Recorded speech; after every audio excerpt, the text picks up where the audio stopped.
Bem-vindos ao Jazz Pod, hoje com Alex Pichler, também conhecido como o rapper Sam Azura. O Sam colaborou no último trabalho do Júlio Resende, Cinderella Cyborg, e vão ficar a saber como é que essa parceria se fez. Vamos conversar sobre jazz e sobre o hip-hop. O meu convidado é alemão, a conversa está em inglês. Se quiserem, podem experimentar a legendagem automática do YouTube. Fiquem a conhecer Sam Azura. What do you want to know? Well, how did you get into the hip-hop scene? Let's start with that. Hey, how did I get into hip-hop?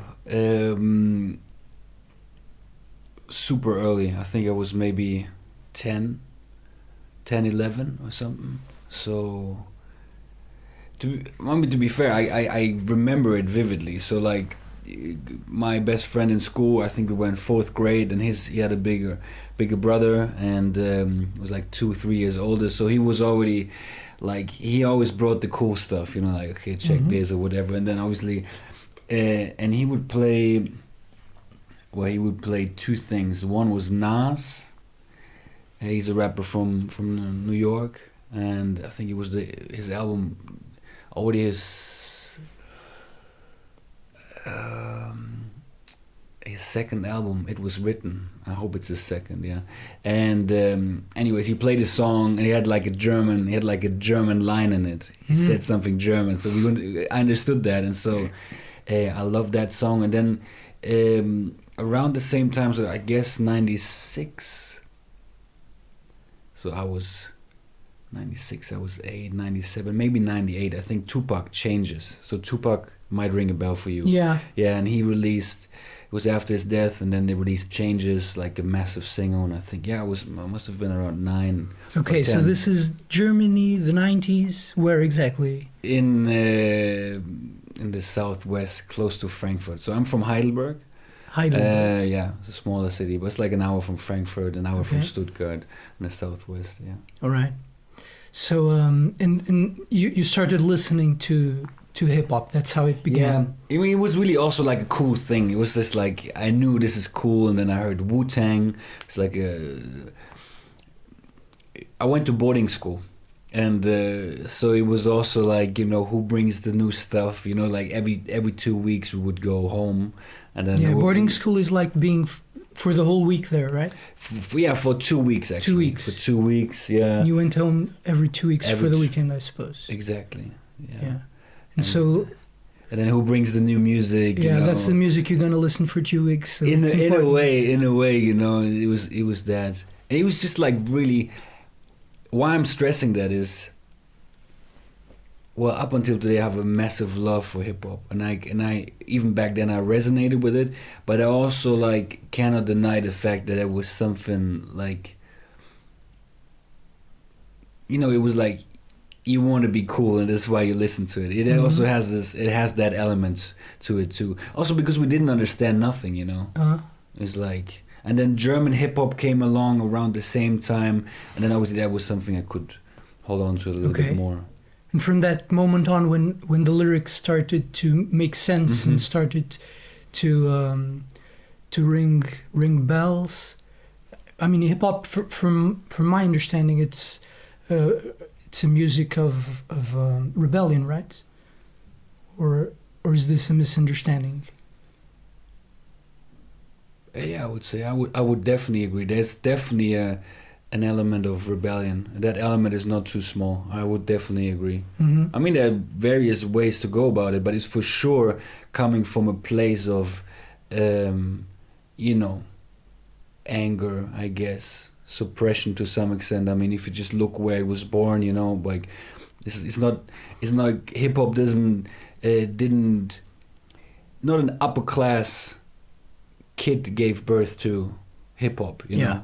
That was certainly not the case, you know. They were juggling, you know, they were making music with 2 turntables. You know, that was their instrument. They couldn't afford any instrument, so it was like, okay, we got 2 turntables. We put one and the same record on each of the turntables, and then when the drum break comes, we play the drum break here, and once it's finished here, we switch the crossfader to the other turntable, press play here, and play the exact same loop. And while the drum break loop, right? Oh, yeah. And while it's playing here, You turn that back. Oh wow! And then it goes like this. So that was, for sure. That's also a sort of sampling, right? Of using pre-existing music to do new stuff. Mm-hmm. Yeah, awesome. And how did rap is like the way to use your voice in hip hop, right? That's how. Is that a fair way to describe it? Rap is the technique of singing the words in hip hop, right? There are four core elements to hip hop. So which is then for one, rap, which is the emceeing part, the guy with the mic. Then there's a DJing. Then there's graffiti. And breakdance. And breaking, exactly. Okay. Yeah. So those are the four elements. And you also do breakdance? I dance too. Yeah. I wouldn't call myself like a b-boy. I'm definitely more of a rapper than. Okay. But I'm super in love with the dance. Now even before I was dancing, I would go to, because Germany was hosting like the World Championship of breakdance since the late 90s. I think the first time when I was 11 or 12 I went there, so I was already always really fascinated by it. There's some serious athleticism going on in breakdancing, right? For sure. It's quite impressive, the stuff those top guys do. Yeah. I mean, they're like gymnasts almost. The stuff they do on the ground, very similar to some of the gymnastic stuff you can see in the Olympics, right? Yeah, no doubt. It's super impressive. I think also if you want to be a good breaker, you have to be a really good athlete for sure. That's for one. So you gotta stay in shape. Just like the workout is super intense. Like it's almost second to none in my opinion. Like you might think, oh yeah, the hip hop guys are trying to be cool and all that ego or whatever, but like these b-boys, they train, They work hard. Yes, they put the hours in. It's just like, yeah. Do you how often do you work out for b-boying? The thing is, I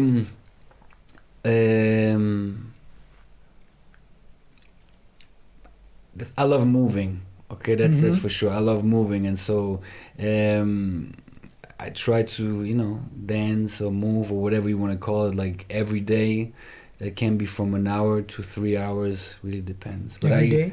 Yeah, I used to play basketball for a long time, so like doing sport is every day is anyway something I'm pretty accustomed to, and I need, I guess, to stay. Yeah. So basketball, I think that ties in nicely with your album, Spins on the Rim. Yeah, true. Mixtape, huh?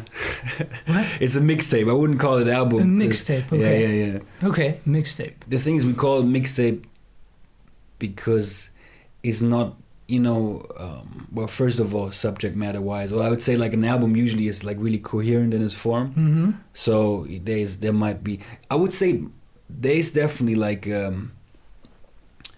we say like a red line in German, but like there's definitely like a story to the whole thing. So even if you listen to it, through it once, well, anyways, my point is I took beats from other rappers. That's what we do, like you take beats. I added production here and there. Sometimes some beats I completely produce on my own, but it's not as if the whole thing is produced, only by me or by other producers for that particular project. So that's why I was, Okay, yeah, I see. Yeah, a mixtape, the thing that comes to mind when I hear that is those literally cassette tapes we used back in the 90s to mix different songs and to have them in our Walkman, carrying them to school. So that was a mixtape, right? Yeah, makes sense, Yeah, but that's a common term to use in hip-hop to describe some sort of production work. It's just giving it a little bit less of emphasis, like it's a little bit more loose, so like, you can be...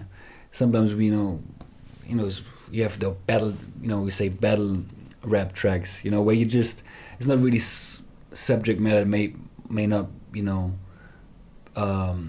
be so important. It's just about, I don't know, it's just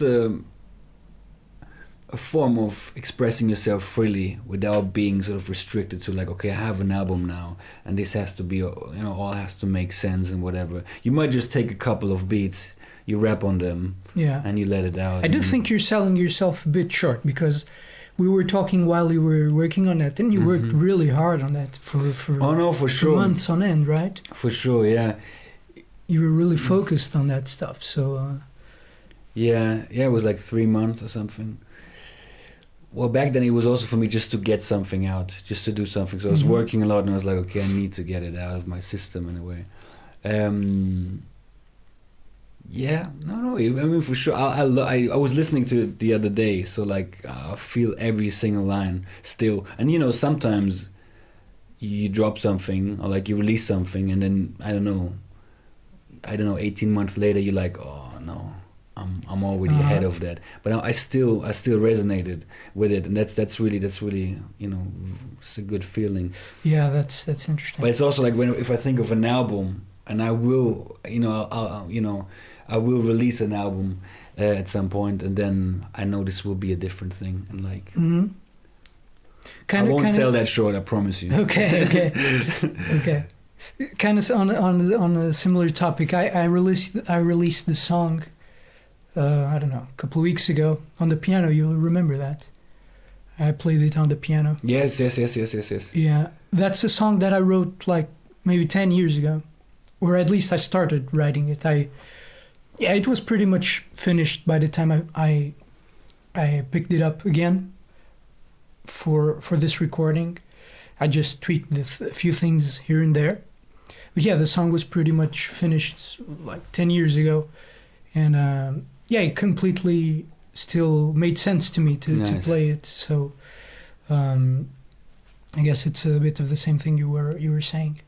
But anyway, about the mixtape and basketball. The title of the mixtape is Spins on the Rim, right? And that is a reference to basketball. So I was listening to it the other day again, and there is this bit there where there's this commentator. I mean, one assumes he's commentating on a basketball game, right?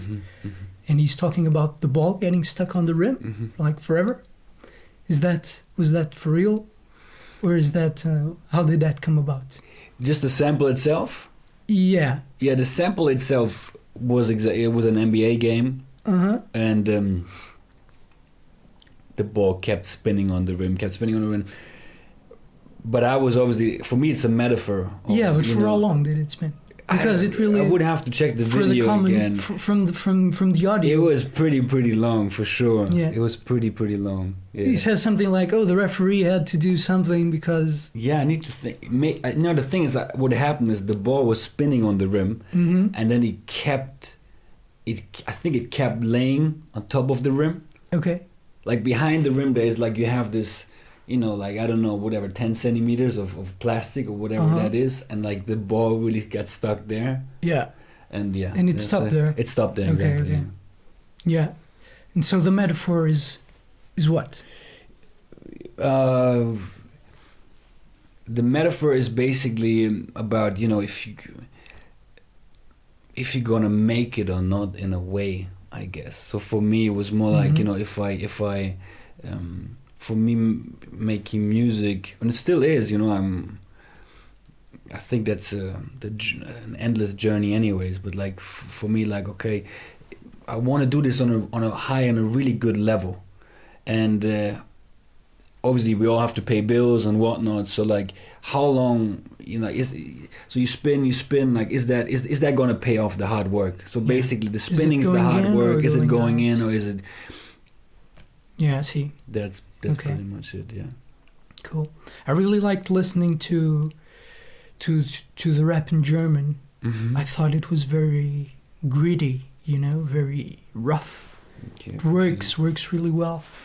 Although I don't understand the thing, of course, but maybe I don't know. It ties very well with the music and the feel of hip hop in general. I don't know if you have that perspective. If you can Understand what I'm saying? Yeah, since the question German is your my native mother language, tongue. You mean like I'm, to be fair, I've been living abroad. I don't know, since like outside of Germany for the last 11 or 12 years. So for me, rapping in English feels really good, feels good, and it's like to express myself in that language is beautiful, and I like the language, but I cannot deny the fact that German is my mother tongue, and I still think a lot in German, and like especially deep things, they get to me in German first, I guess, thoughts, and so I was just talking with a friend about it the other day. Yeah. For me, like, as long as I feel it is good, I don't have to be also my pronunciation or whatever. It doesn't have to be 100% on point. As long in English, for instance, like someone might hear here and there, like, okay, the guy is not a native, but as long as I feel it, and it's coming from from an honest place inside of me, then It could be Portuguese, it could be whatever, Japanese. Yeah, sure. So, but you have to agree, some languages have a different musicality to them, right? I think so, at least. Okay, but then, like, would you? Okay, many people complain about German for sure. They say like, oh, it sounds really harsh, but that's what you maybe mean. To learn, it's very hard, right? Especially for Latin speaking languages, right? Like French or Portuguese or Spanish. Mm-hmm. I think that is pretty tough because the grammar is quite different, right? I started learning German for a bit, and then I kind of gave up. I got stuck in das. So I feel with Portuguese every day. Yeah, but you live here, so there's not much of a choice, right? But anyway, why did you come to Portugal? That was one of the things I wanted to ask you. Yeah, I have family in Porto, and so my uncle he married a Portuguese lady back in whenever that was, early 90s, I guess, and so I have two cousins from Porto. And I think 6 years ago they got divorced, and so my cousin was living with my aunt in Porto, and there was some issues with her health, whatever, and so my uncle asked me to come to Porto to look after my cousin. That's how the whole thing got started for me. And so this, Portugal basically all of a sudden appeared on my inner map, so to speak. And I was just finishing my studies in London at that time. I didn't have anything to do, and I enrolled then for a master course in Porto with the plan of living with my family there. In the end, everything turned out a little bit different. They didn't really need me there anymore, and then I ended up in Lisbon because a friend of mine was doing Erasmus here, and I just stranded here, to be very fair, in a way. But I knew that I feel good, and that I would, it would be an honor to keep living here. Sounds a bit corny, but that's the truth. And then I tried my very best to make that happen. Yeah. Why was it in a way better than in Germany? Tough question. Yeah, if my grandmother is watching this, you know what I mean.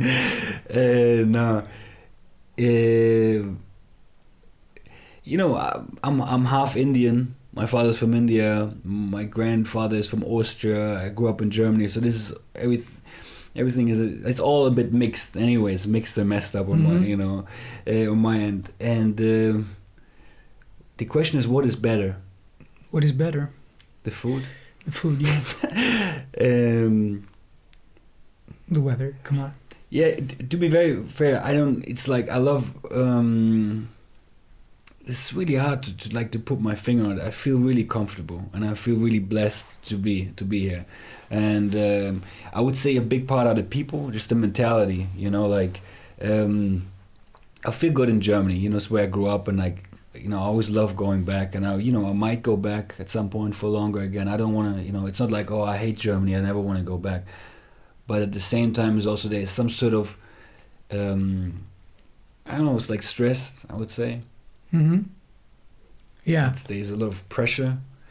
Even though, economically it might be, superior to other countries or whatever, but you feel like it's always on, DoJazz. You started working with Júlio Resende, mm-hmm.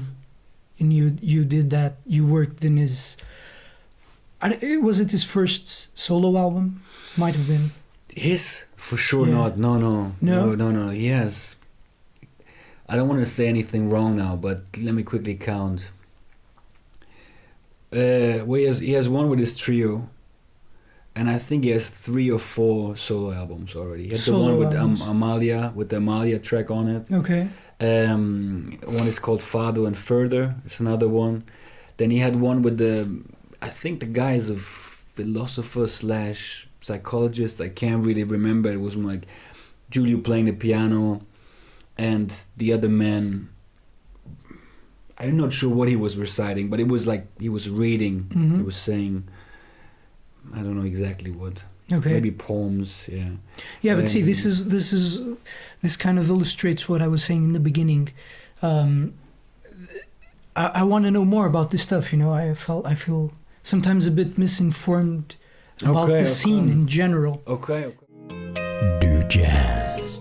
Yeah, at a given point, I feel like I kind of went astray from the jazz scene and the music scene in Portugal in general. I started just teaching a lot, and my career as a musician, as a performer, started to be relegated to second plan. But so this is the kind of thing that I really want to cherish about these conversations, know more about other musicians and what they've been up to. But so back to the album, Cinderella Cyborg. Mm-hmm. Nice title. One of the tracks that stood out, at least I heard it on the radio, so it might have been a single, was Lisbonhood, right? And you wrote those lyrics. Yeah, I wrote the lyrics. Yeah, it's kind of a love letter to Lisbon, right? Yeah, for sure. Is that a fair description? Yeah, you can definitely say that. Yeah. What are the things that really that you're really in love with in Lisbon? That you might talk about in the track. The title is really cool, Lisbonhood. How you like it? We were arguing about it. We were like, I wasn't too sure about it, to be honest. No, I really like it. Yeah. Okay, cool. That's it's definitely a new word, right? Yeah. You made that up, but it fits very well with being from and in Lisbon, right? Right. It was Julio's idea to call it like this. He said, I have a track, it's called Lisbonhood, and I want you to basically write a poem or whatever, write a couple of verses about Lisbon and how you see it from your eyes. That's what I did. And to answer your question, what do I like? Like I said, it's really difficult to put my finger on it. I could tell you now, I love the food, I love the way, the architecture of the city, the way the city is built, the river, which is all true. But at the end of the day, I think it's really just a feeling, and it comes mostly with the people. So you were talking earlier about warmth and how warm that people are warmer here, for instance. And this is I agree 100% with that. And I learned a lot, and I still learn a lot from that. Coming from Germany, being maybe a little bit more closed, you know what I mean? And then I remember when I came here, people, beijinhos, that's like, I'm used to shaking hands, you know what I mean? I mean, it's not as if Germans are completely stiff, but like you go further up north, maybe it comes with the weather, I don't know, like you go further up north in Europe, people are just like a bit more close or uptight or whatever you want to call it. And so I think it really is it's the first and foremost the people. I mean, people make a city, no, or people make a place. Yeah. So I guess so. yeah, I think. Okay. Do you have some favorite spots to be in Lisbon? I live close to Adamastor. You know where I live, so Yeah. I mean, I love that place.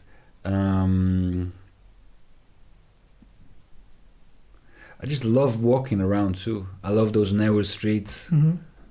Alfama. Alfama, yeah, but even in my, Bairro Alto. yeah, Bairro Alto, Príncipe Real. What else? Well, yeah. Do you go for? Have you gone out to dinner and listened to Fado? Ah, okay, yeah, for sure. I mean, Many that's times? well, not many times, but it's like that's the stuff you do in the first month or first weeks you're here. So for sure, did that, yeah. Yeah, I thought I would assume so. Anyway, a couple of months back, I was talking with a couple of Canadian girls. I think they were Canadian. Mm. They were asking me about what to do, and I told them about Fado, and they had no idea what it was. Mm. So I would assume, yeah, that's one of the trademarks, Sure, right, yeah. of Lisbon. But I mean, to be fair, even though I have Portuguese family, I think when I came, I had no clue what Fado is. So yeah, but it didn't take me long to get the message. Yeah. Maybe abroad people know Marisa and Amalia, and they know. I mean, they it's probably not completely foreigner to them what the music itself. They might listen to it sometimes on the TV. I don't know, but maybe they don't make the connection that it's from Portugal and it's the typical music of Lisbon, right? Right.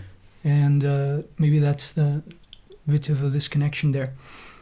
But yeah, it's certainly very. Yeah, it's very, very. There's a lot of Lisbonhood in Fado, for sure. There's a lot of Lisbonhood in Fado, or Fado in Lisbonhood. I think I meant. Fado in Lisbonhood. No, the other way around. Lisbonhood in Fado. Yeah. Singing Fado has a lot to do about being from Lisbon, you know? That's what I mean. Ah, okay, I got it. It's a very Lisbon thing to do. To live in those traditional neighborhoods like Alfama, Moraria, Graça, and learn to sing Fado from a young age, and then grew up in those taverns singing, you know, or even just even if not professionally, just in a social environment, you know, in a social context, to the music being part of what you do with your friends. You see, I think it's it's part of the Lisbon identity, I think. Yeah, for sure. But so how did you started working with Júlio in his album? How did that partnership Júlio start? We started out being me being his student, his piano student. So I reached out to him, asking him if I can have lessons, and then we started like that. He gave me lessons, and that was maybe like 5 years ago or something. And then I mean, we kept doing lessons, and then we obviously, like, you know, we ended up being friends. And then when he always knew I do music, but it was not a big subject. It was not like, you know, sometimes I would rap during the classes. He would make me rap, or, you know, he would make me improvise, you know, get me out of my comfort zone. Like there were like occasions where that happened, but like I said, it was not a big deal really. And then end of 2017, when I finished my mixtape, I sent it to him. I said, listen, you know, I would love you to listen to it and let me know what you think. And he liked it, and at the same time he was just in the process of creating and brainstorming his new project, and it just fit in a way, because his project was like is essentially about, well, human meets the machine in a way. So like that's the fusion of cyborg. Exactly, like the half man, half machine. In a way, yeah. So the fusion of his piano, his fado piano, if you want to call it like that, and then electronic beats on the other end. Yeah, and I never thought about it that way. Fado piano. Yeah, is that something that he uses to describe what he does? I just use it because I think I heard it somewhere. Okay. Even though when I hear his music, I don't hear like the fado impact so much. Yeah, I don't either. But it's not like there's something to it. Yeah, There's some Portugality. Yeah, like that. To it. Yeah. In the way he plays, for sure. Yeah. But if that's fado or not, I don't know. I don't think it's even very relevant. It's just what he does, right? It's his music. Mm-hmm. It's what he brings out. But so you participated on that track on Lisbon Hood, and a few more, right? Well, my vocals are on Lisbon Hood and also on the intro. Okay. Which is called Cinderella Cyborg, the first track, and then I throughout the album, I helped producing here and there, like I added production. Okay. Yeah. Throughout or just a few tracks? Yeah, it's just a few tracks. That the main production was done by Andre Nascimento, and yeah, I think it's like four or five tracks where I added production. Yeah, and you dance on that video clip that you guys did. What's the name of that track? Fado Cyborg. Fado Cyborg, exactly. I mean, if whoever's listening hasn't seen that video yet, I would highly recommend that you do, because it's really amazing, very well directed. I mean, the way the lights interact with you guys and with the music, it's I was really blown away. Nice, yeah. Amazing, really amazing. The videography is just guys, excellent, amazing. Excellent. I think it was in Aveiro. Is that a place? Aveiro. Like a little bit like to the south. To the south of exactly like an hour. Yeah. We were there, and the guys. Yeah, I think impressive. It's very good. It really, really looks really good, and you dance on that video. And the way that the lights interact with your movement, it's amazing, really. You were improvising the dance there? Yeah, I was completely improvising. For me, it was definitely exciting in a way. Because I like to dance on the floor, but then we had ended up being on a green, obviously in a way, in front of a green screen, but it was carpet, so it was pretty. I was in a way limited, but then again, I learned a lot. It was okay, I just move, and then yeah. So it's cool. Yeah, it was fun. Yeah, the way the video ends, it's pretty cool. It's like you are fading into the background. You're becoming the background in a way, like a cyborg becoming the machine. I don't know, or the machine becoming the man, right? Yeah. Okay. Kind of looks that way. I don't know if it was intentional or not, but let's say it was. Okay, yeah. It is now. Exactly. Sure. DoJazz. How close do you think you are to being able to make a living out of music? Man, this is a big question. We're here for the big questions. Yeah. Well, status quo, not too close. But I have to say that I didn't, I never really tried, in the sense of okay, I need to sustain a living just with music. So it was the other way around. I made sure I earn my money somehow, and so I can spend time on growing, learning music and growing musically, and I approached it from that angle, I would say. let's see. Let's see what the next 2 years bring. But you would like to? No, for sure, no doubt. Yeah. That's been the... Man, I heard... Yeah, I want to quote Leonard Cohen now, but I think I cannot remember exactly what he was saying, but it was just like, it resonated so much with me, which is like such a common thing. We all feel like that. Let me quickly think. He said, I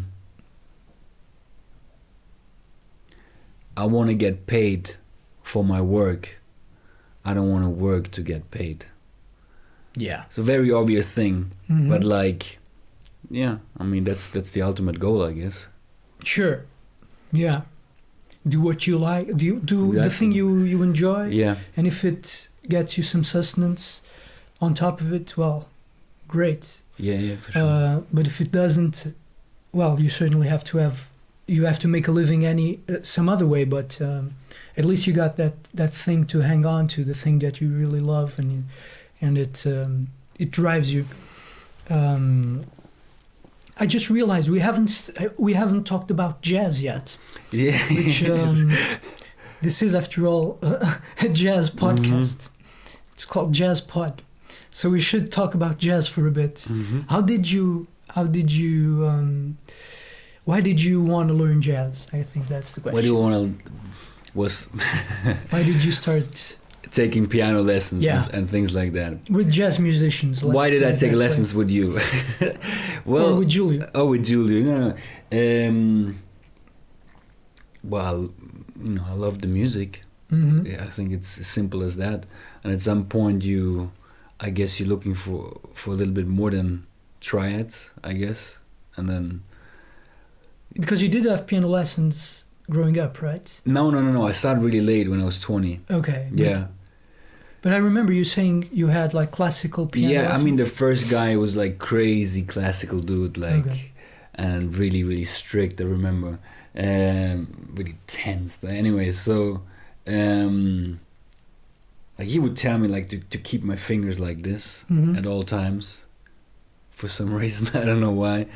And well, then I kept playing on my own, and what can I tell you? Minor 7 chord just sound really sweet. Sounds pretty sweet. Yeah, it's with the added 9th and 11th.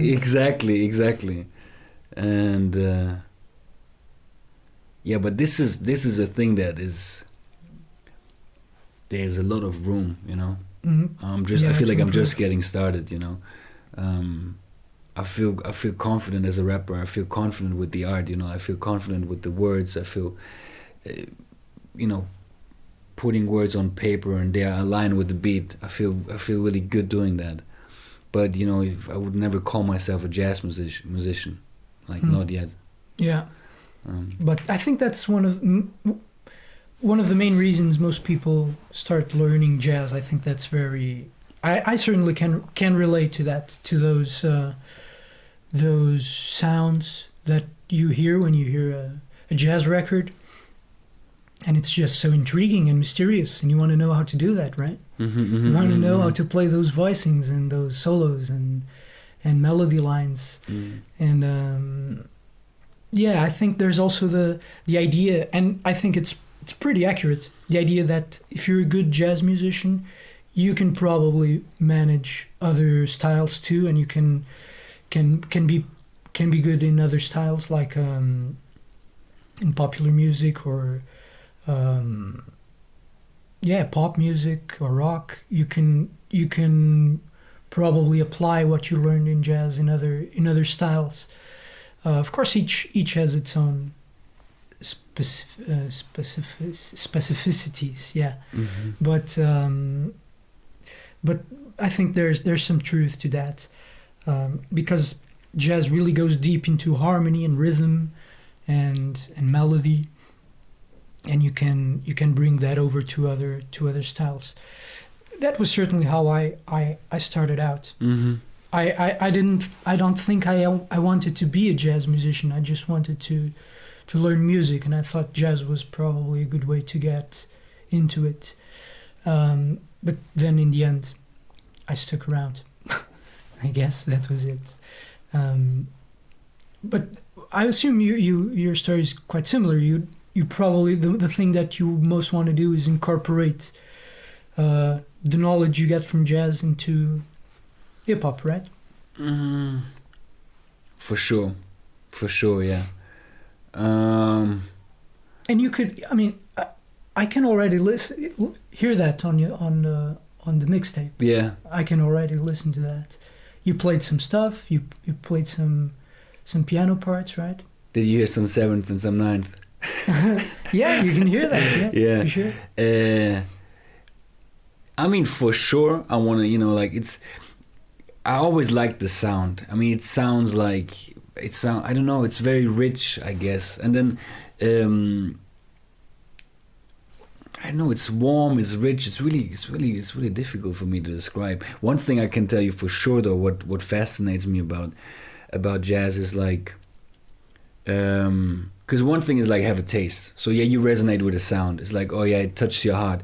You cannot explain this really. Mm-hmm. Why is this giving me goosebumps? It just is something, You might say it's the ninth and that voice and that word, but at the end of the day, it's a taste thing. I think mm-hmm. I don't think it's really up to us, So I resonate with the sound. That I know for sure.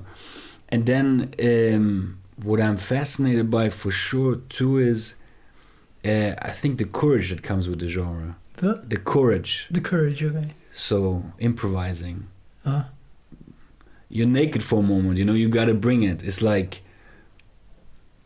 what do you have to say in that given moment? So that's your solo now. So what is it that you bring to the table? And then you to express yourself truthfully in that moment. Super fascinating for me. I mean, even now with Júlio, I learned that, always when I'm with him, every show, even when we recorded the Lisbon Hood single, that's one take, it's in the moment.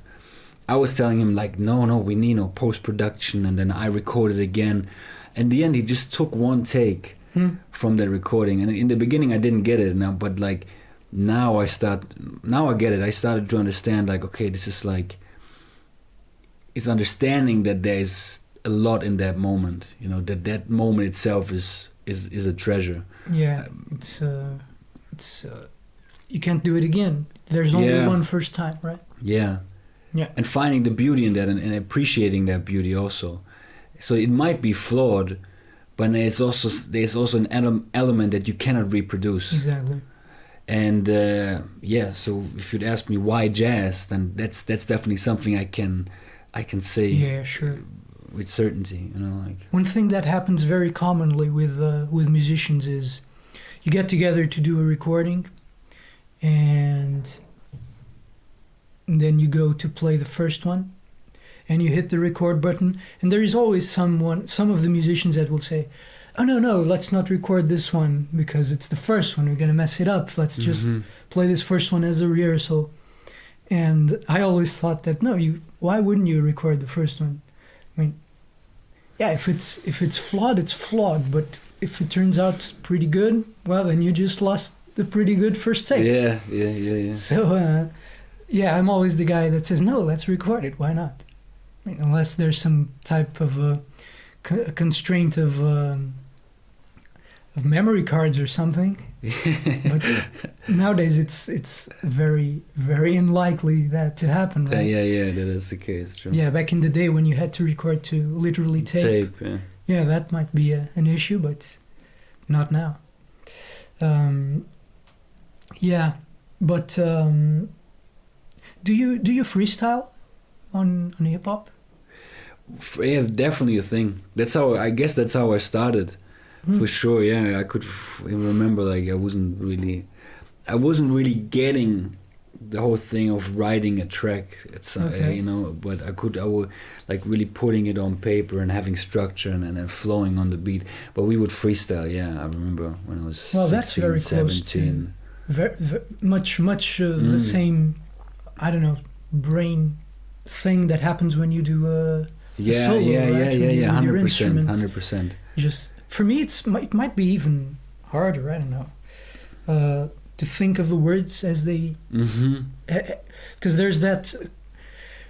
you can improvise talking. That's pretty normal. Everybody does that. That's what talking is. It's improvising, right? Unless you're reading a text. But to have the constraint of the rhythm, and it's usually pretty fast. You guys spit, I don't know how many words per minute, but it's pretty fast. Well, yeah, it's like usually around 90 BPM. Freestyling is an art. Not that I'm freestyle a lot anymore. I used to do it back in school, and sometimes I still do it with friends, and it's fun. But yeah, I mean, you know, words are. It's like you want to treat them nicely, you know, and then sometimes in the moment to make sure that they're all. I mean, they're crazy guys out there for sure. DoJazz. Bruno with them chords. Let's go then. Hey yo, I wrote a letter to the devil and he wrote me back. He said he's on my case, never gonna go to bed. He said he's tired of me trying to figure out the game. Don't you ever get it, kid, it got me are just the same. And let me stimulate your mind, boy. Yin and yang, check the sign, it's who's the black. Moves in the back when the sun is out, the bullet cloud. And when you're feeling full of hope, always bring some doubt. Peanut bash, come and dance with the devil. You trying to comprehend God. You wanna stay sane, now let me give you a ride. There's a sale on the eve, bitch, I make you cry like a dale. Ring a bell, scream for help, nobody hears you, pal. Nobody hears you, pal.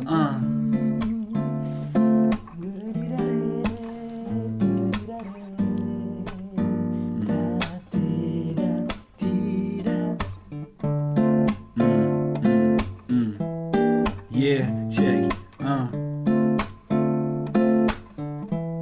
Right, ayy.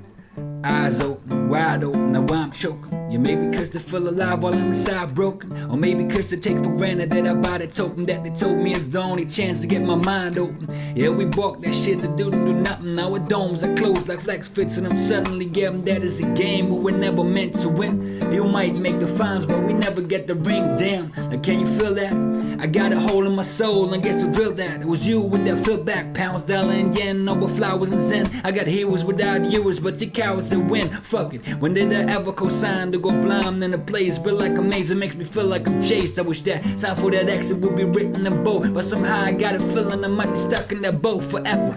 No paddle, they won't settle, yeah, that is certain. I guess we all part of a show and there's no curtain. Human or tumor, tell me what am I? You ain't talking cause you ghost, man, and so am I. And so am I. And so am I. Hey, hey, hey.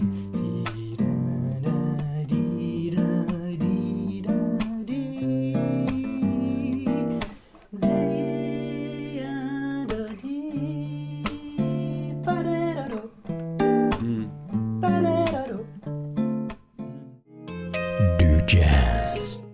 Yeah, vamos, let's do this. Yeah.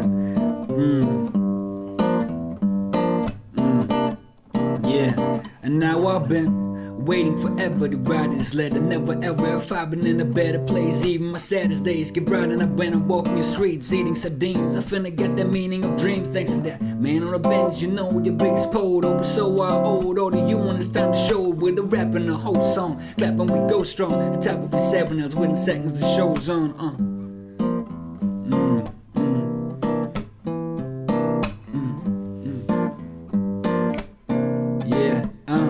Now when I'm with you, I'm feeling kinda blue like a mouse. So I've been flying those miles, everything's eyeing your towers, the city of light. Never seen a city that bright. When I'm abroad I can't wait to come back and get on that flight. Never sit on a bike cause you're going up and down the hill. Catch a 28, lean back and chill. You got mass appeal, everybody wanna be with you nowadays. Wherever I go I'm repping your place, damn right.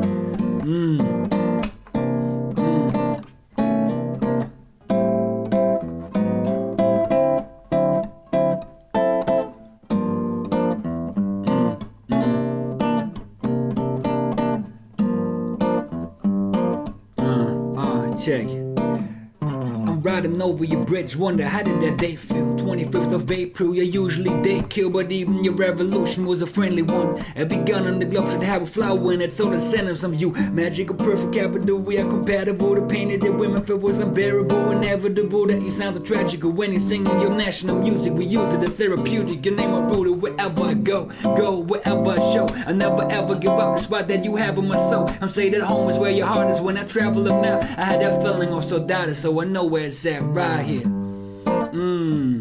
Yeah, right here.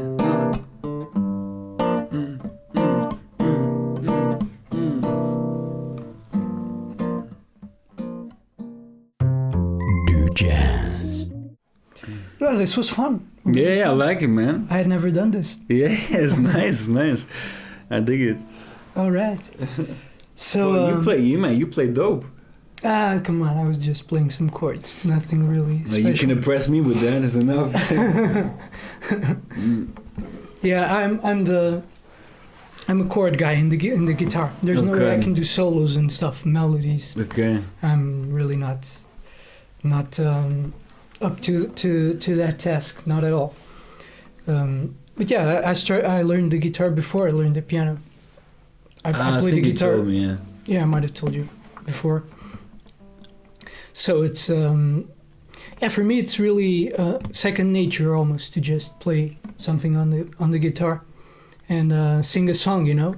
Mm-hmm. That for me is the preferred method of delivering a song, just voice and guitar. Okay. I think so. Well, listen, I think this is a good place to wrap things up.